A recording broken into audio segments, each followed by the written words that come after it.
Assalamualaikum warahmatullahi wabarakatuh. Alhamdulillahirrahmanirrahim. Pada kesempatan hari ini kita diberi kesempatan untuk mempresentasikan mata kuliah karakter building yang akan dipresentasikan oleh teman kami. Yang pertama, saya sendiri, Siska Duma Rani Rahayu, dan yang kedua, pada Rani Rahayu, dan yang ketiga, Dewi Iksania Gunawan. Dan untuk selanjutnya, materi yang pertama akan dibacakan oleh Saudara Reni. Untuk Saudara Reni, dipersilahkan. Baik, saya yang pertama akan menjelaskan tentang materi kali ini, yaitu tentang deskripsi diri.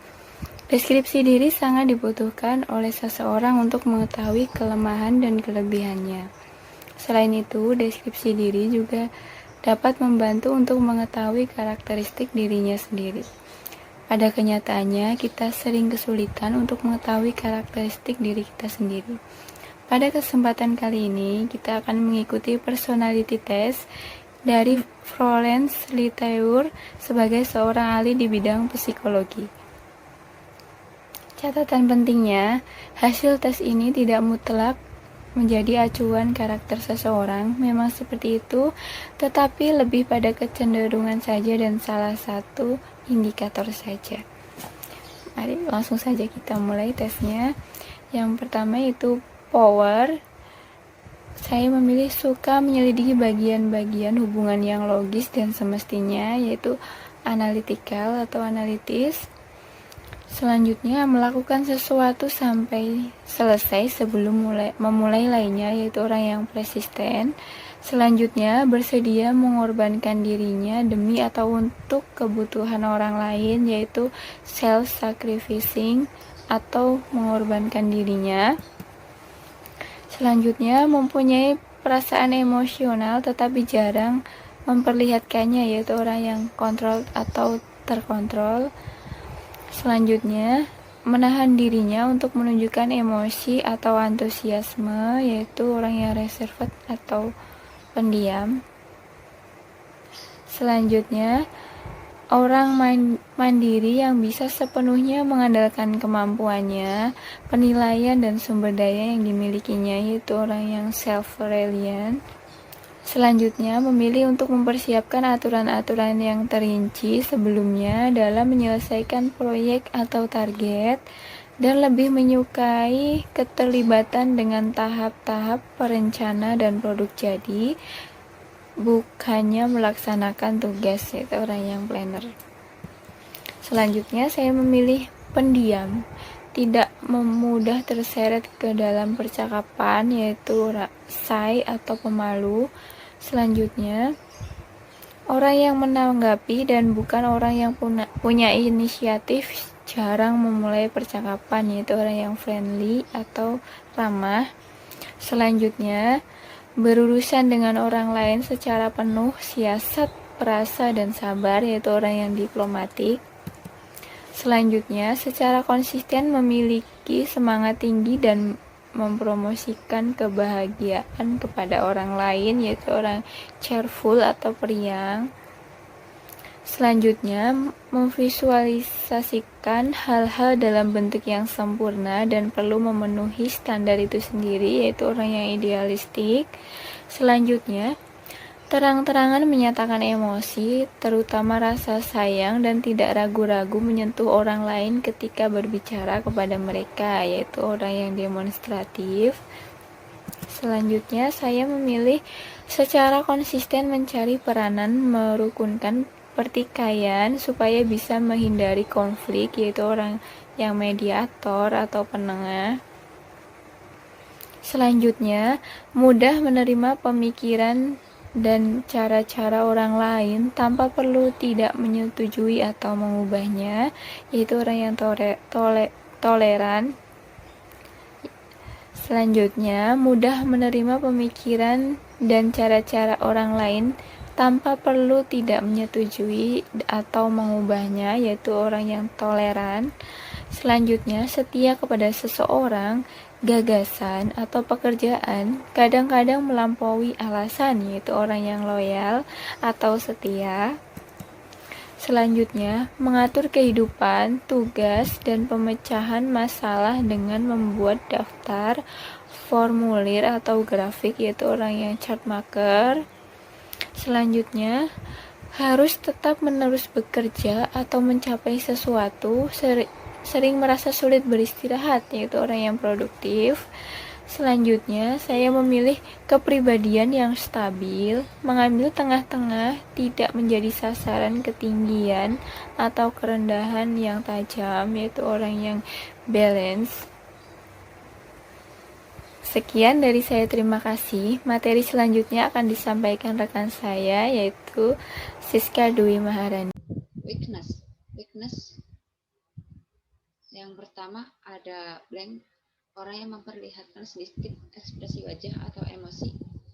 Bashful, menghindar dari perhatian karena merasa malu atau rendah diri atau minder. Brassy, orang yang suka pamer, memperlihatkan apa yang gemerlapan dan kuat, terlalu bersuara. Bossy, suka memerintah, mendominasi, kadang-kadang mengesalkan dalam hubungan antara orang dewasa. Dan yang kedua ada undisciplined, orang yang kurang keteraturannya mempengaruhi hampir semua bidang kehidupannya. Unisimpatik, merasa sulit mengenali masalah atau sakit hati atau perasaan orang lain. Unenthusiastic, cenderung tidak bergairah, sering merasa bahwa bagaimana sesuatu tidak akan berhasil. Unforgiving, orang yang sulit memaafkan dan melupakan sakit hati atau ketidakadilan yang dilakukan kepada mereka, biasa menyimpan dendam. Retention, tidak bersedia atau menolak ikut terlibat, terutama kalau rumit. Resentful, sering memendam rasa tidak senang sebagai akibat merasa tersinggung oleh sesuatu yang sebenarnya atau sesuatu yang dibayangkan. Resistant, berjuang melawan atau ragu-ragu menerima cara lain yang bukan caranya sendiri. Repetitious, menceritakan kembali kisah atau insiden untuk menghibur Anda tanpa menyadari dia sudah menceritakannya beberapa kali sebelumnya, terus-menerus memerlukan sesuatu untuk dikatakannya. Pusy, bersikeras tentang persoalan atau perincian sepele, minta perhatian besar kepada perincian yang tidak penting. Fearful, sering mengalami perasaan yang sangat khawatir, sedih, atau gelisah. Forgetful, punya ingatan kurang kuat yang biasanya berkaitan dengan kurang disiplin dan tidak mau repot-repot mencatat secara mentah hal-hal yang tidak menyenangkan. Kemudian ada frank, yaitu langsung belak-belakan, tidak sungkan-sungkan mengatakan kepada Anda tepat apa yang dipikirkannya.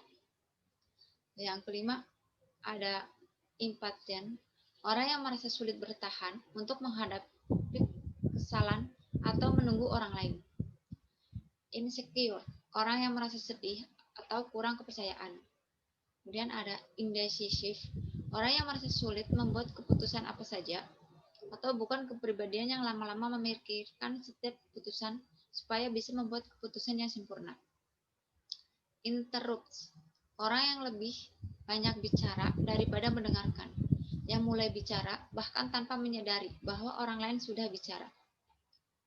Materi yang keenam ada unpopular, yaitu orang yang intensitas dan tuntutannya akan kesempurnaan bisa membuat orang lain menjauhinya. Uninvolved, tidak punya keinginan untuk mendengarkan atau tertarik pada perkumpulan, kelompok, aktivitas, atau kehidupan orang lain. Unpredictable, bisa bergairah sesaat dan sedih pada saat berikutnya, atau bersedia membantu tapi kemudian menghilang, atau berjanji akan datang tapi kemudian lupa untuk muncul. Unaffectionate, merasa sulit secara lisan atau fisik memperlihatkan kasih sayang yang terbuka. Yang ketujuh ada headstrong, bersikeras memaksakan caranya sendiri. Haphazard, tidak punya cara yang konsisten untuk melakukan banyak hal. Hard to please, orang yang standarnya ditetapkan begitu tinggi sehingga orang lain sulit memuaskan. Hesitant, lambat dalam bergerak dan sulit ikut terlibat. Yang ke-8 ada plain, kepribadian tengah-tengah tanpa tinggi rendah dan tidak memperlihatkan banyak emosi kalau ada. Pesimistis, sementara mengharapkan yang terbaik. Orang ini biasanya melihat sisi buruk suatu situasi lebih dahulu. Kemudian ada proud, orang yang punya harga diri tinggi dan menganggap dirinya selalu benar, serta orang terbaik untuk pekerjaan. Permisif, memperbolehkan orang lain atau termasuk anak-anak melakukan apa saja sesukanya untuk menghindari dirinya tidak disukai. Materi yang ke-9 ada Angered easily, orang yang peranginya seperti anak-anak, yang mengutarakan diri dengan ngambek dan berbuat berlebihan, serta melupakannya hampir seketika. Aimless, bukan orang yang menetapkan tujuan dan tidak ingin menjadi orang yang seperti itu. Argumentatif, mengorbankan perdebatan karena biasanya dia benar, tidak peduli bagaimana situasinya. Alienated, mudah merasa terasing dari orang lain, sering karena rasa tidak aman atau kaku, jangan-jangan orang lain tidak benar-benar senang bersamanya. Yang 10 ada naif, perspektif yang sederhana dan kekanak-kanakan, kurang bijaksana atau pengertian tentang tingkat kehidupan yang lebih mendalam. Kemudian ada anti-fatitude, orang yang sikapnya jarang positif dan sering hanya bisa melihat sisi buruk atau gelap dari setiap situasi. Nervy, penuh keyakinan, semangat, dan keberanian, sering dalam pengertian negatif, mudah bergaul, tidak peduli masa bodoh. Warrior, secara konsisten merasa tidak tetap, terganggu atau resah. Withdrawn, orang yang menarik diri dan memerlukan banyak waktu untuk sendirian atau mengasingkan diri. Workaholic, orang yang menetapkan tujuan secara agresif serta harus terus-menerus produktif dan merasa bersalah kalau beristirahat, tidak tergolong oleh keperluan yang sempurna atau tuntas, tetapi kebutuhan untuk pencapaian dan imbalannya. One credit, merasa senang mendapat penghargaan atau persetujuan orang lain. Sebagai penghibur orang, ini menyukai tepuk tangan, tertawa, dan atau penerimaan penonton. Materi yang ke-11 ada too sensitive, yaitu terlalu introspektif dan mudah tersinggung kalau disalahpahami. Tactless, kadang-kadang menyatakan dirinya dengan cara yang agak menyinggung perasaan dan kurang pertimbangan. Timed, mundur dari situasi sulit. Talkative, pembicara yang menghibur dan memaksa diri yang merasa sulit mendengarkan. Kemudian yang ke-13 ada doubtful, mempunyai ciri khas selalu tidak tetap dan kurang keyakinan bahwa suatu hal akan berhasil. Disorganized, kurang kemampuan untuk membuat kehidupan teratur. Domineering, dengan memaksa mengambil kontrol atas situasi dan atau orang lain, apa yang harus mereka lakukan. Depresif, orang yang hampir sepanjang waktu merasa tertekan. Materi yang ke-14 meliputi inkonsisten, tidak menentu, serba berlawanan dengan tindakan dan emosi yang tidak berdasarkan logika. Kemudian introvert, orang yang pemikiran dan perhatiannya ditunjukkan ke dalam hidup di dalam dirinya sendiri. Intoleran, tampaknya tidak bisa tahan atau menerima sikap, pandangan, atau cara orang lain. Indifferent, orang yang merasa bahwa kebanyakan hal tidak penting dalam satu atau lain cara. Materi yang ke-15 ada messy, yaitu hidup dalam keadaan tidak teratur, tidak bisa menemukan banyak benda. Moody, tidak mempunyai emosi yang tinggi, tetapi biasanya semangatnya merosot sekali dan seringkali merasa mereka tidak dihargai. Mumbles, bicara pelan kalau didesak, tidak mau repot-repot bicara dengan jelas. Manipulatif, mempengaruhi atau mengurus dengan cerdik atau penuh tipu muslihat demi keuntungannya sendiri dan dengan satu cara akan bisa memaksakan kehendaknya. Materi yang ke-16 ada slow, yaitu tidak sering bertindak atau berpikir dengan cepat, sangat mengganggu. Shutdown, bertekad memaksakan kehendaknya, tidak mudah dibujuk, keras kepala. Show off, perlu menjadi pusat perhatian, ingin dilihat. Skeptical, tidak mudah percaya, mempertanyakan motif di balik-balik kata. Kemudian ada loner, memerlukan banyak waktu pribadi dan cenderung menghindari orang lain. Lord over, tidak ragu-ragu mengatakan kepada Anda bahwa dia benar atau memegang kendali. Lazy, menilai pekerjaan atau kegiatan dengan ukuran berapa banyak tenaga yang diperlukannya. Lone, orang yang tertawa atau suaranya bisa didengar di atas suara lain-lainnya dalam ruangan. Materi yang ke-18 ada sluggish, lambat untuk memulai, perlu dorongan untuk termotivasi, suspicious, cenderung mencurigai atau tidak mempercayai gagasan atau orang lain, short-tempered, punya kemarahan yang menuntut berdasarkan ketidaksabaran, dan sumbu yang tidak bergerak cukup cepat atau tidak menyelesaikan apa yang diperintahkan kepada mereka. Kemudian ada scatterbrained, tidak punya kekuatan untuk berkonsentrasi atau menaruh perhatian, pikirannya berubah-ubah.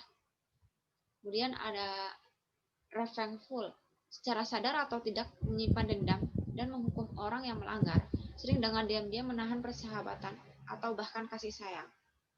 Restless, menyukai kegiatan baru terus-menerus karena tidak merasa senang melakukan hal yang sama sepanjang waktu.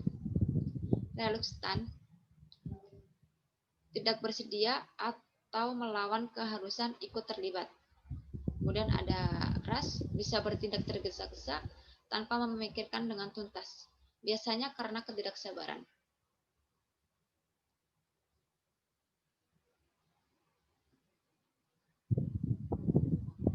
Terus kemudian yang ke-20 ada compromising, sering mengendurkan pendiriannya bahkan ketika dia benar untuk menghindari konflik. Kritikal, selalu mengevaluasi dan membuat penilaian, sering memikirkan atau menyatakan reaksi negatif.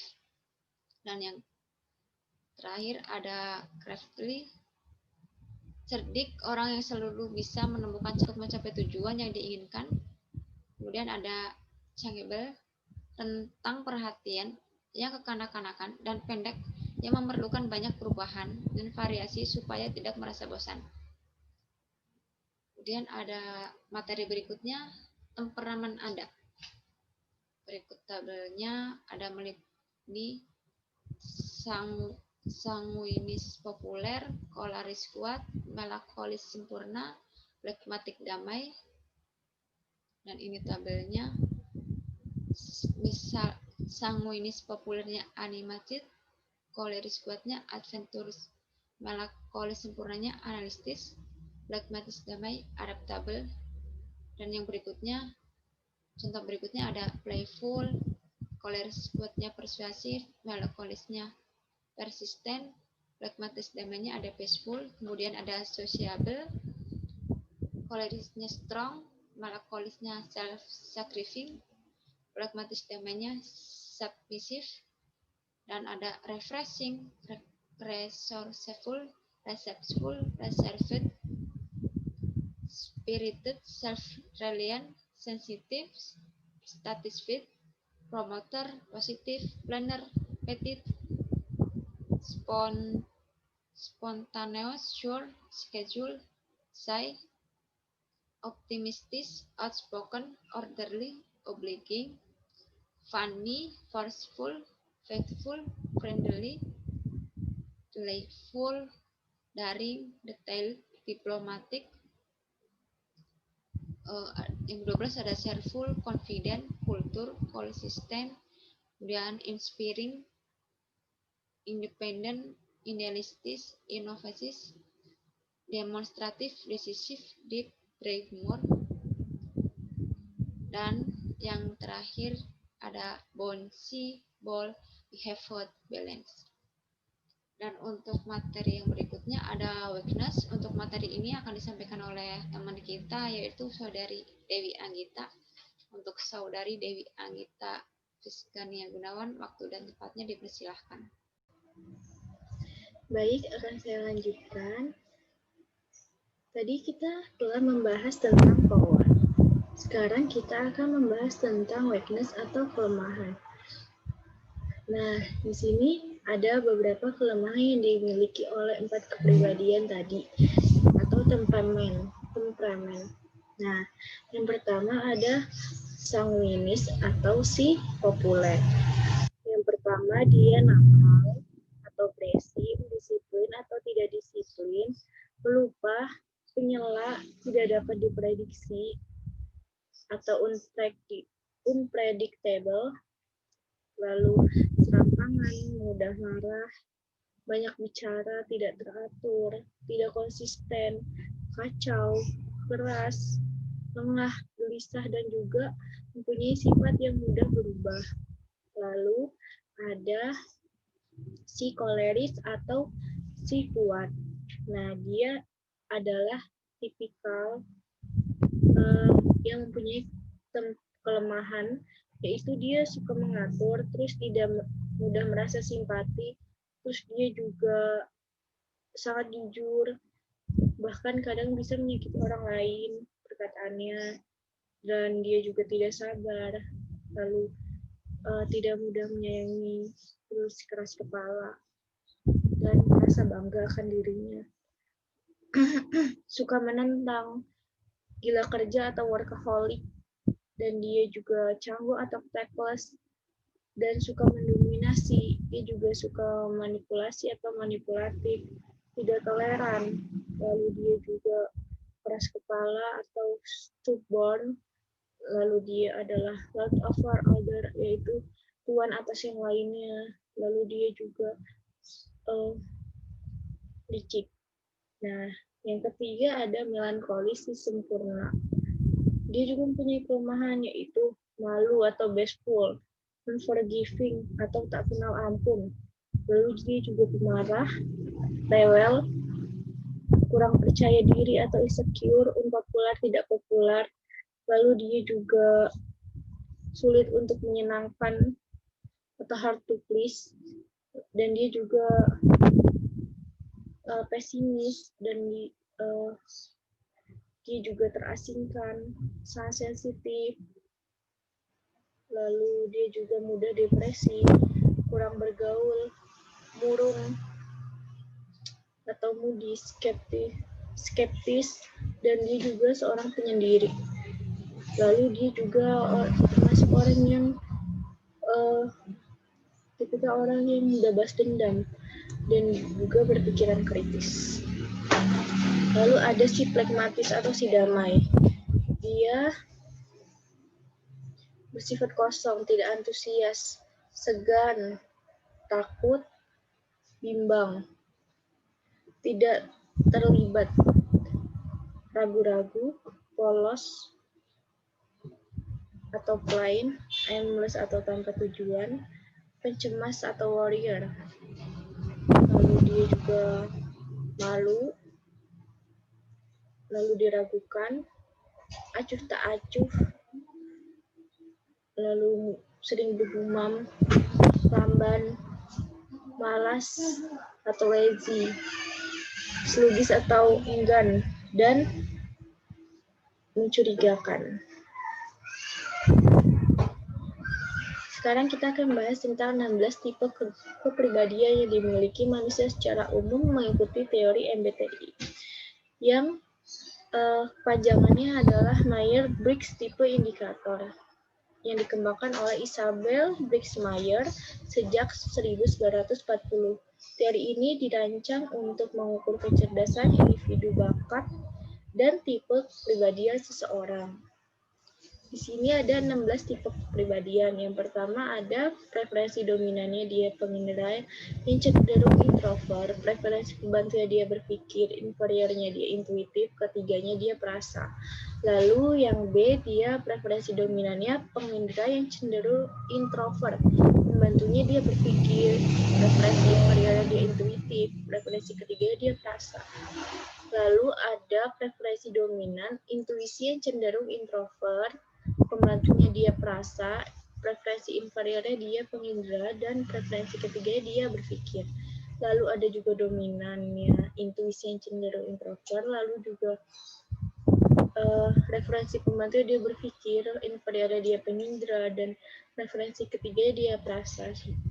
Lalu ada lagi preferensi dominannya dia berpikir yang cenderung introvert, lalu ada pembantu intuisi, inferiornya perasa, ketiganya pengindera.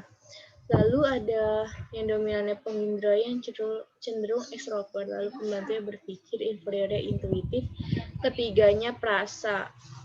Lalu dominannya pengindera yang cenderung extrovert, pembantunya perasa, inferiornya intuitif, ketiganya berpikir. Lalu ada yang dominan intuisi yang cenderung extrovert, pembantunya perasa, inferiornya pengindra, dan ketiganya berpikir. Lalu ada intuisi yang cenderung ekstrovert, preferensi pembantu yang berpikir, preferensi inferiornya pengindra.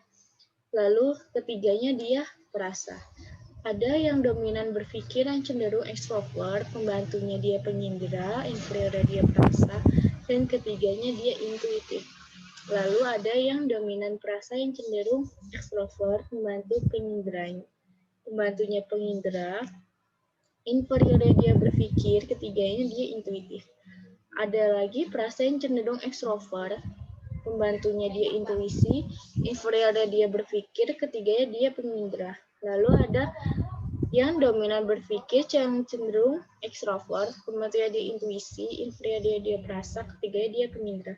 Lalu ada yang dominannya berpikir yang cenderung ekstrovert, pembantunya intuisi, preferensi inferiornya dia perasa, preferensi ketiganya dia pengindra. Lalu ada juga preferensi dominannya pengindra yang cenderung ekstrovert, pembantunya dia intuisi, inferiornya dia perasa, ketiganya dia berpikir. Lalu intuisi yang cenderung ekstrovert, berpikir pembantunya, inferiornya perasa, ketiganya pengindra. Nah, itu dia adalah 16 tipe kepribadian yang dimiliki manusia mengikuti teori MBTI atau Myers-Briggs Type Indicator. Sekian materi yang kami sampaikan dari kelompok 2. Ada kurang lebihnya mohon maaf. Dan terima kasih atas waktunya. Assalamualaikum warahmatullahi wabarakatuh.